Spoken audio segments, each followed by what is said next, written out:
Assalamualaikum warahmatullahi wabarakatuh. Kami di sini kelompok 4 akan berpresentasi mengenai pembangunan industri dan pembangunan pertanian. Assalamualaikum warahmatullahi wabarakatuh.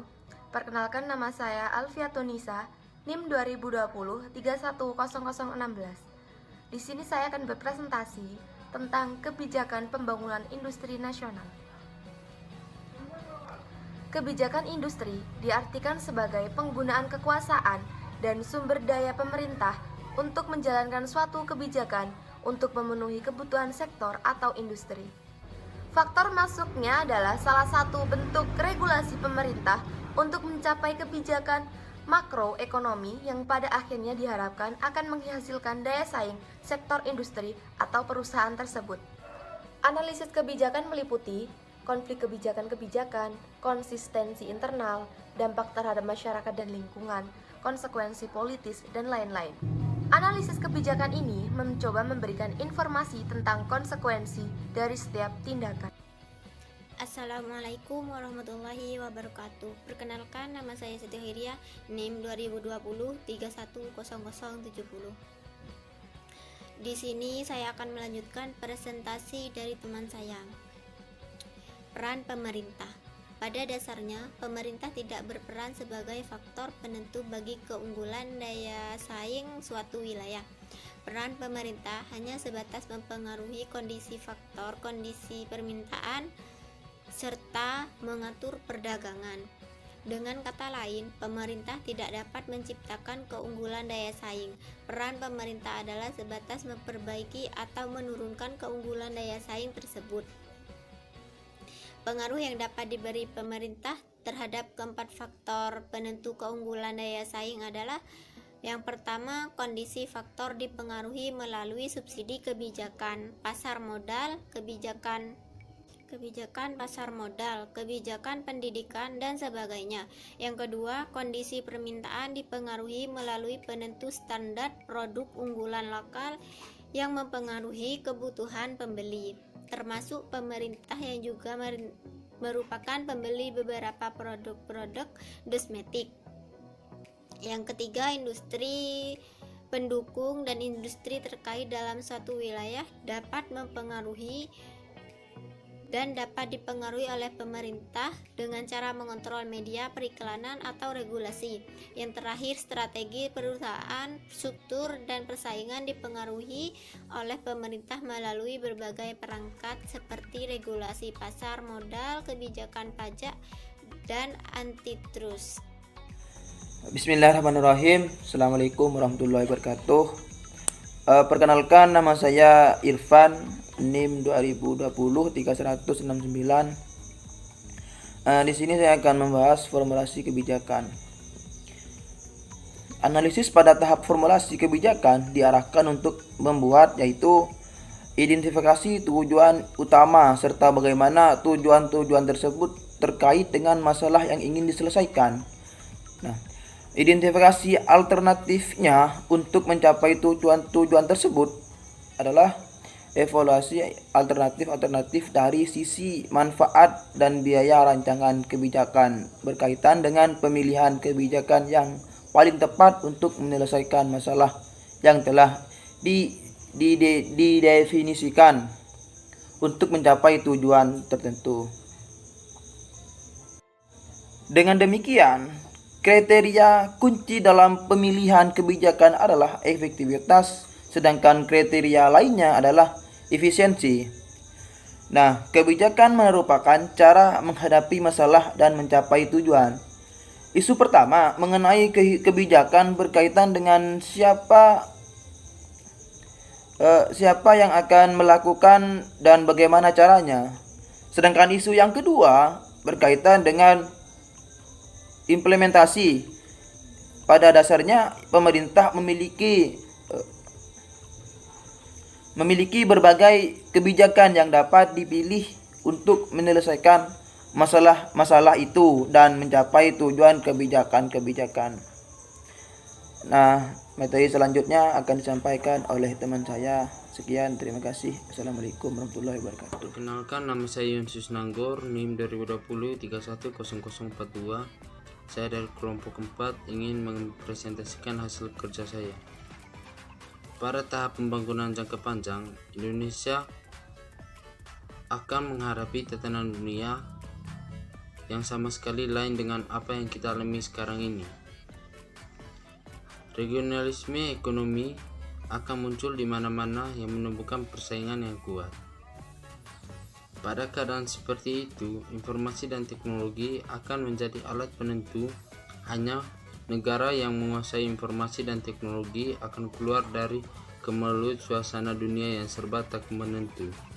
Dalam tatanan dunia yang seperti itu, Indonesia akan muncul sebagai kekuatan dunia apabila pembangunan sektor industrinya didukung oleh sistem informasi dan teknologi yang handal.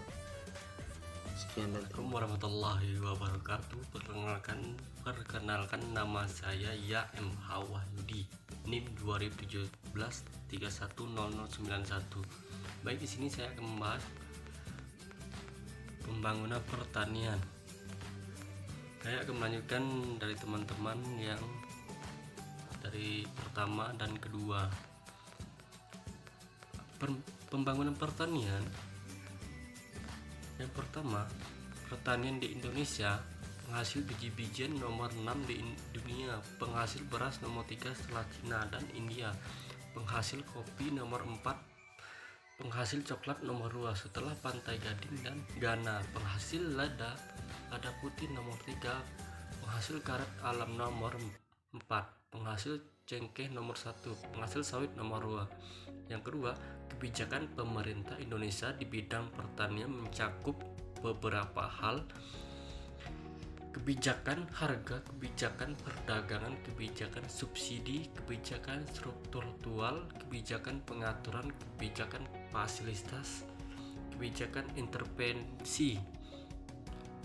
Nah, selanjutnya, tujuan kebijakan harga mengurangi ketidakstabilan harga dan pendapatan, memberikan manfaat kepada konsumen karena terjaminnya penawar dan mencukupi kebutuhan bahan baku industri, meningkatkan swasembada pangan sehingga mengurangi ketergantungan impor, menghemat devisa dan memperbaiki neraca pembayaran, menjaga stabilitas politik. Selanjutnya, kebijakan harga. Kebijakan pada komoditas beras, kebijakan harga minimum melindungi petani, kebijakan harga maksimum melindungi konsumen, kebijakan perdagangan, tujuan memperlancar atau menghambat pemasaran komoditi dari suatu wilayah ke wilayah yang lain.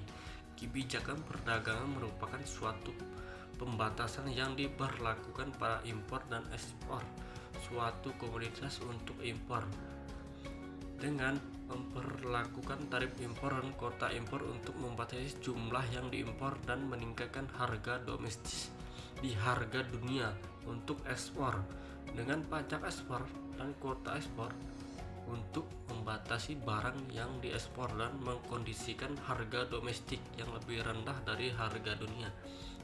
Sekian presentasi dari saya, kurang lebihnya saya minta maaf. Perkenalkan, nama saya Verena Fiantika, NIM 2020310029. Menurunkan biaya produksi dan meningkatkan penawaran. Kebijaksanaan subsidi. Subsidi bagi petani, misalnya subsidi pupuk. Subsidi bagi agroindustri, misalnya subsidi minyak tanah. BBM berpengaruh menurunkan biaya produksi dan meningkatkan penawaran. Yang berikut kebijakan struktural. Perbaikan prasarana pertanian, pengenalan teknologi pertanian, penyuluhan pertanian, pengusahaan alat-alat pertanian. Yang berikut kebijakan pengaturan. Pelaksanaan kekuatan kebijaksanaan pemerintah dengan menggunakan undang-undang, peraturan, ketetapan yang berkenan dengan perekonomian, dan niaga. Maksudnya, menjaga keselamatan industri dalam negeri atau dalam persaingan, perlindungan kepentingan dan kesehatan konsumen, menciptakan kondisi perdagangan efektif dan lancar, meningkatkan pendapatan pemerintah. Lembaga pemasaran konsumen, merencanakan investasi dan keputusan struktur usaha, mengarahkan produksi dan penjualan hasil merencanakan pembelian sarana produksi. Lembaga pemasaran menentukan tempat dan waktu pembelian dan penjualan. Kebijaksanaan pembiayaan dan kredit pemasaran memperlancar proses pemasaran. Konsumen bisa memilih barang yang akan dibeli sesuai jenis, kualitas, tempat, harga, dan waktu yang diinginkan. Perkenalkan, nama saya Aku Jalaman Pamungkas, NIM 2020-3115. Di sini saya akan menjelaskan tentang strategi kebijakan pertanian. Usaha pengembangan ekonomi yang lebih difokuskan pada sektor yang menghadapi mayoritas penduduk, yaitu penduduk pedesaan yang berprofesi sebagai petani. Program industrialisasi mestinya difokuskan pada aktivitas yang memiliki keterkaitan dengan kepentingan mayoritas pendidikan. Menjadi prasyarat utama pembangunan, dan ini harus dapat dijangkau oleh golongan mayoritas dalam pembangunan pertanian. Prioritas bukan sekedar memproduksi komoditi tetapi juga penciptaan nilai tambah.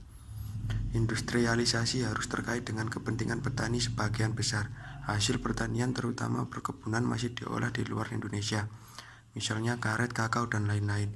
Hal ini sebenarnya sangat mendukung industrialisasi. Oleh karena itu, sebaiknya produk bukan dijual sebagai barang mentah. Program swastanisasi perlu persiapan karena liberalisasi yang terburu-buru akan sangat berbahaya.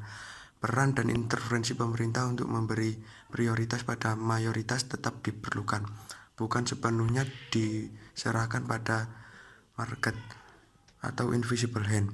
Perlu keseimbangan antara kepentingan pasar dan campur tangan pemerintah.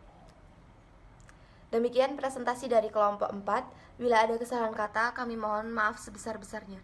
Wassalamualaikum warahmatullahi wabarakatuh.